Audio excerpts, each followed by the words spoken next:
یہ تمام نبی اکرم صلی اللہ علیہ وسلم کے ارشادات ہیں۔ لوگوں پر ایک ایسا زمانہ آئے گا کہ دین پر قائم رہنے والے کی حالت اس شخص کی طرح ہوگی جس نے انگارے کو مٹھی میں پکڑ رکھا ہو۔ دنیاوی اعتبار سے سب سے نصیب والا وہ ہوگا جو خود بھی کمینہ اور اس کا باپ بھی کمینہ ہو۔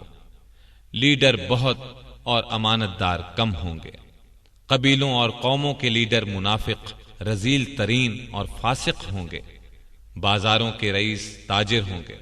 پولیس کی کثرت ہوگی، وہ ظالموں کی پشت پناہی کرے گی۔ بڑے بڑے عہدے نااہلوں کو ملیں گے۔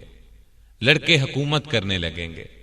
تجارت بہت زیادہ پھیل جائے گی، یہاں تک کہ تجارت میں عورت اپنے شوہر کا ہاتھ بٹائے گی۔ ناپ تول میں کمی کی جائے گی۔ لکھنے کا رواج بہت بڑھ جائے گا، مگر تعلیم صرف دنیا کے لیے حاصل کی جائے گی۔ قرآن کو گانے بجانے کا آلہ بنا لیا جائے گا، یعنی گا گا کر پڑھیں گے۔ ریا، شہرت اور مالی فائدے کے لیے قرآن کو گا گا کر پڑھنے والوں کی کثرت ہوگی۔ فقہا کی قلت ہوگی۔ علماء کو قتل کیا جائے گا۔ ان پر ایسا وقت آئے گا کہ وہ سرخ سونے سے زیادہ اپنی موت کو پسند کریں گے۔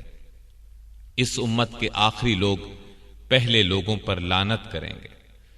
امانت دار کو خائن اور خائن کو امانت دار کہا جائے گا۔ جھوٹے کو سچا اور سچے کو جھوٹا کہا جائے گا۔ اچھائی کو برا اور برائی کو اچھا سمجھا جائے گا۔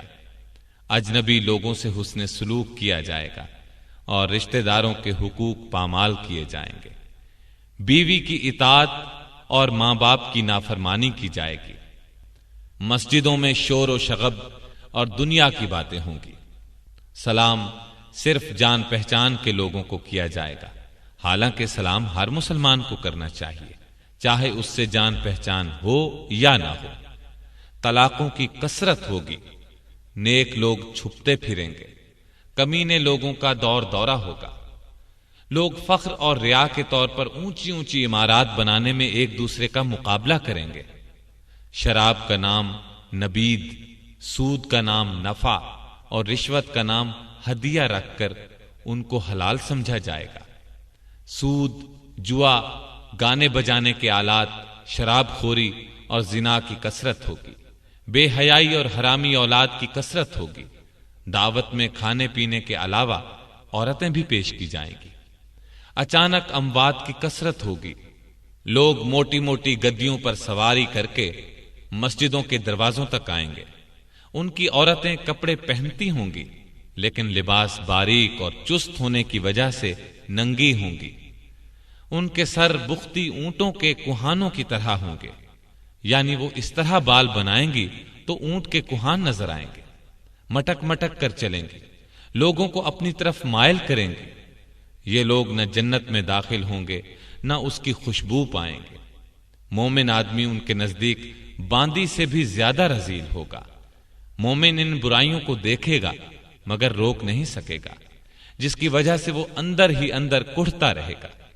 یہ تمام علامات نبی اکرم صلی اللہ علیہ وسلم نے اس زمانے میں بیان فرمائی جب ان کا تصور بھی مشکل تھا، لیکن آج ہم اپنی آنکھوں سے ان سب کو دیکھ رہے ہیں۔ کوئی علامت اپنی انتہا کو پہنچی ہوئی ہے، کوئی ابھی ابتدائی مرحلے میں ہے۔